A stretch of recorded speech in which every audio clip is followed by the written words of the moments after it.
Have you ever struggled to translate a big idea into reality? Maybe you weren't sure exactly where to start, or maybe you were anxious that it wasn't going to work. I mean, this might be obvious, but I think making art and being creative and really life in general is rarely a straight line. It's in the process where the magic lies. It's in the doing. And maybe most importantly, that it's okay to not know exactly where you're going. So I am the director of exhibitions at a place called the Mattress Factory, where we kind of famously embrace the process. And yes, if you were wondering, we do get a lot of confused phone calls from people wanting to buy actual mattresses, but we have no mattresses. We are a contemporary art museum, a producer of art, and a residency program just a few miles away on Pittsburgh's north side.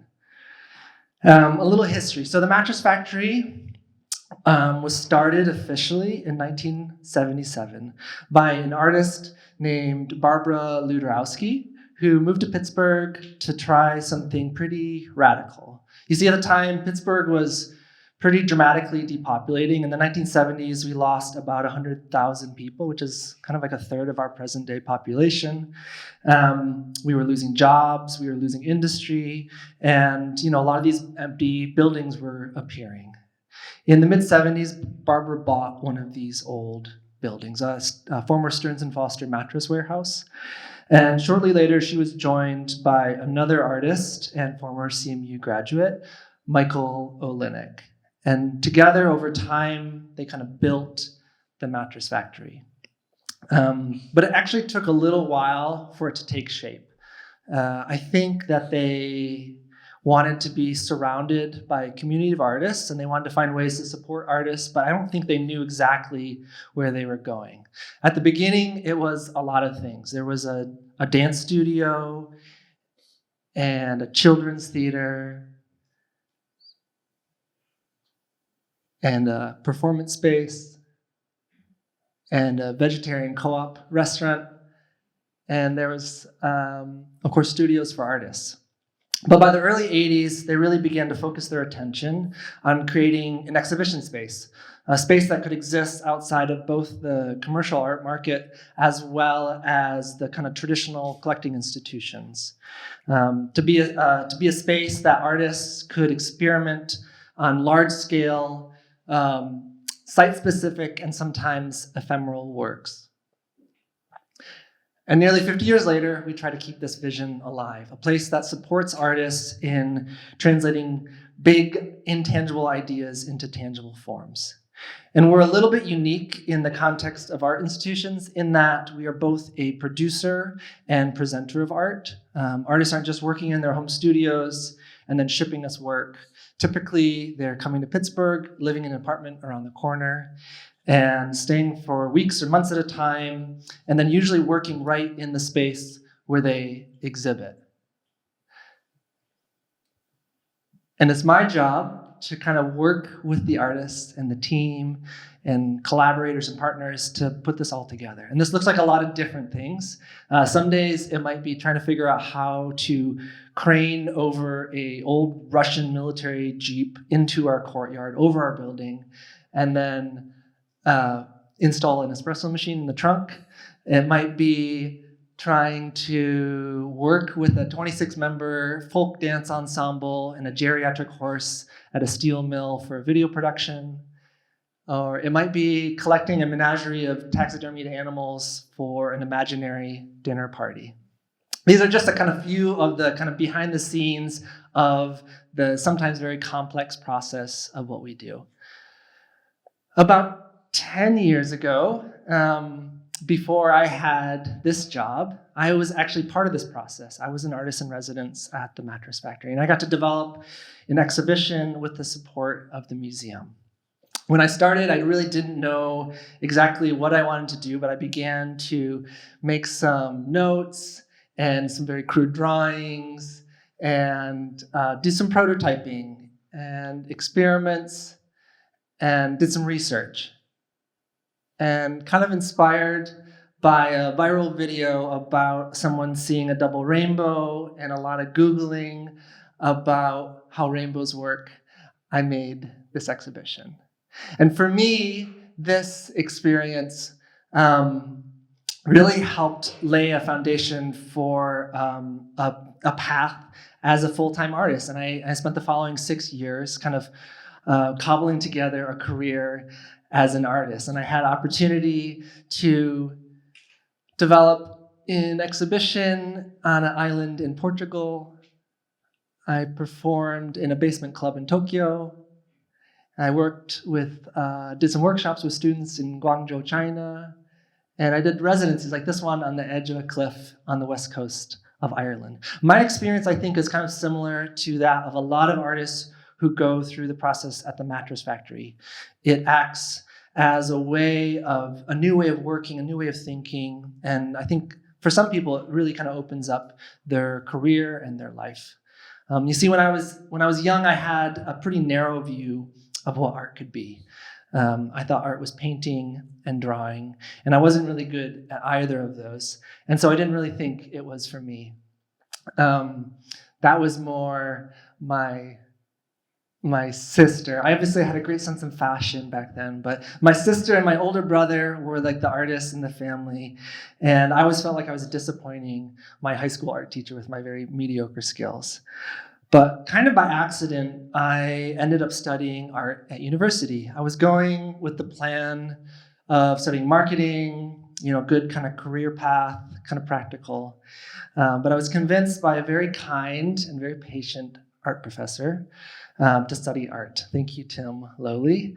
And I got to see that art could be a lot more. It was an open and flexible and fluid kind of field. And I ended up starting to make art with video. And it was, I made a bunch of bad video art, but it was a liberating experience. It was the first time I felt like, okay, here is a material that I can work with and I can make something new with.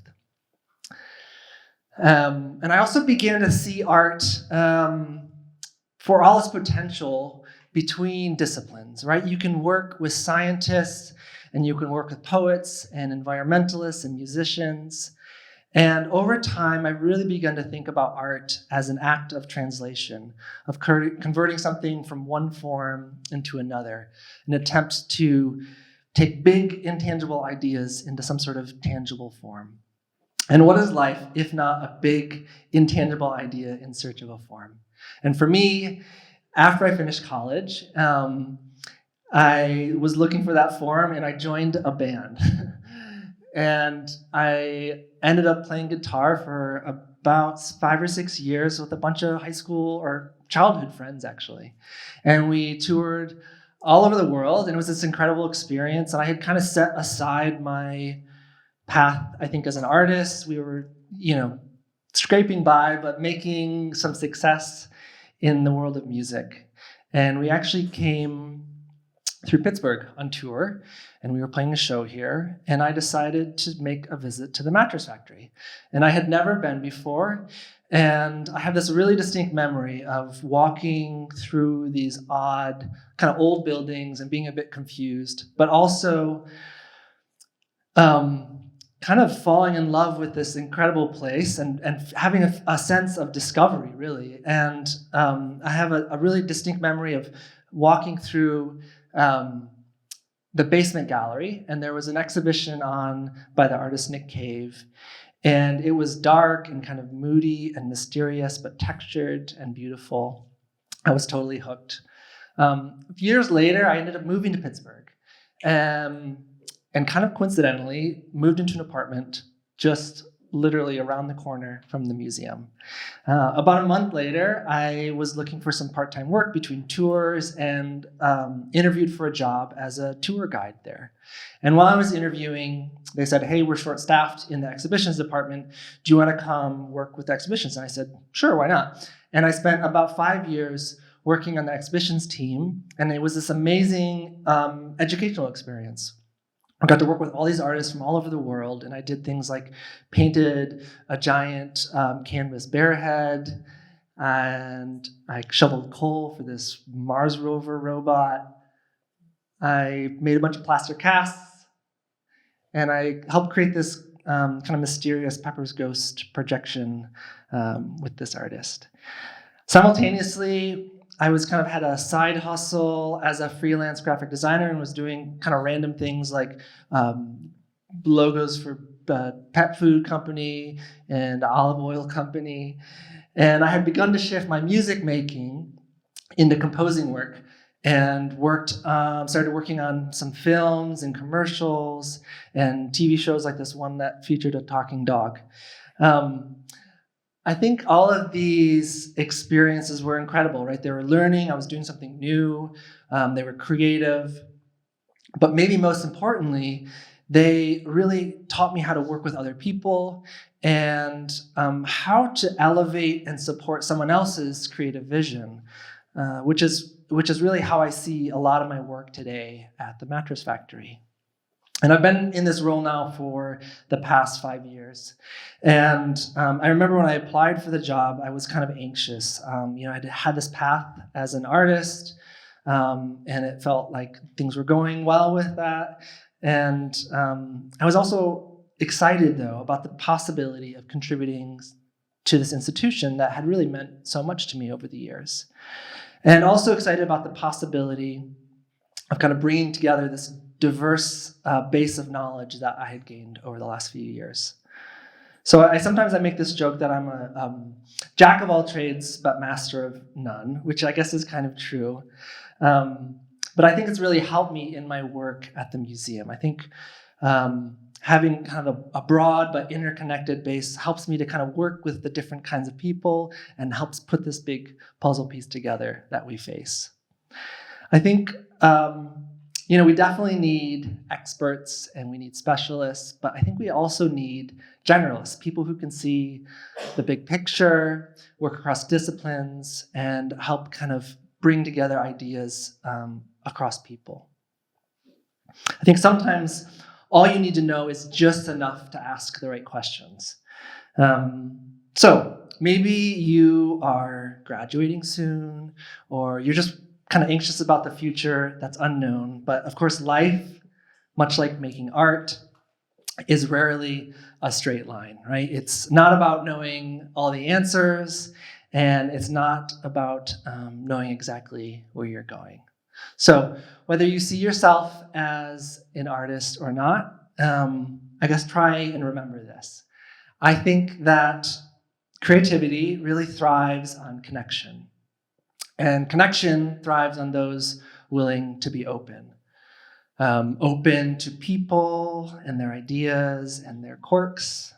Open to maybe shoveling some coal or negotiating the loan of someone's prized black bear for an imaginary dinner party. And maybe most importantly, openness to the circuitous journeys that get you there. Thank you.